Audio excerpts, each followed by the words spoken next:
time do we have? Mhm. Well, I initially, after I finished my master's at University of Edinburgh, I wanted to become a copywriter in advertising. Actually, I basically had watched way too much Mad Men, and after I finished my master's, I moved to New York, and the idea then was to join an advertising agency and become an ad copywriter, do Super Bowl ads and all that great stuff. Moved to New York, then just like the startup world was just booming, and I got an internship, and here I am today, 10 years later.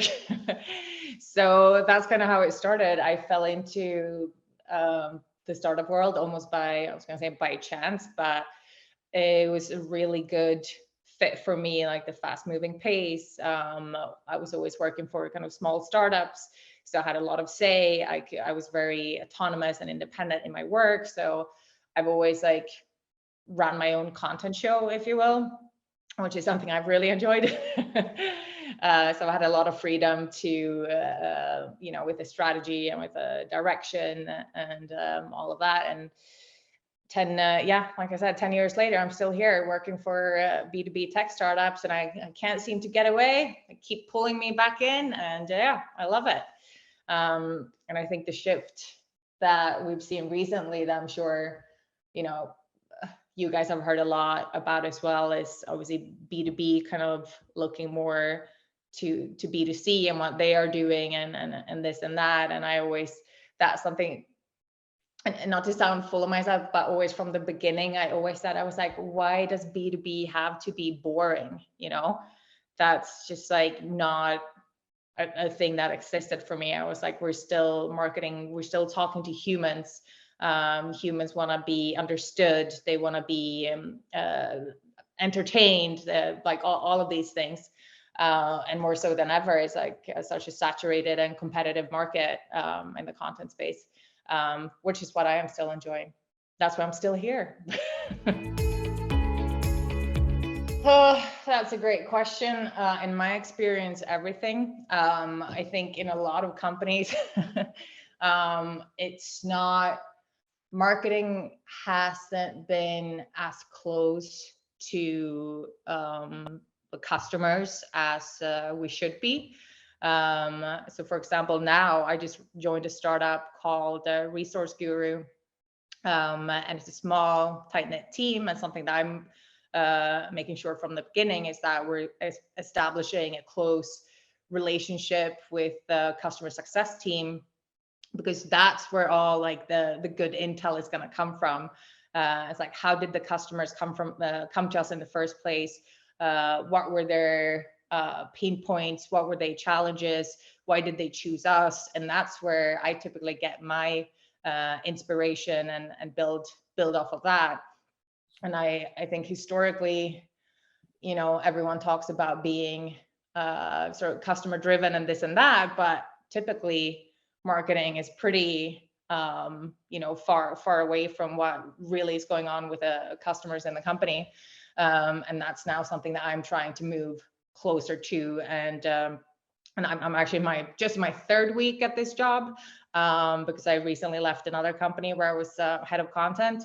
And this is now really what I'm focusing on from the beginning, like customer success, bring me into, calls with customers so I can sit in and just like listen and get it straight from the horse's mouth, because you come out with so much just gold just from sitting in on, say, like a 20-minute conversation, and you're just like, that's my next content piece, that's my next campaign, that's my next anything. And it's like, I didn't have to do any work, I just had to listen.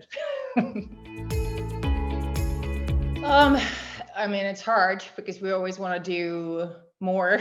But I think with experience also comes the ability to prioritize, and again, sort of be able to see, I mean, it goes back to the customers again. I mean, and call it customer driven marketing, call it empathetic, content marketing, whatever the next buzzword is.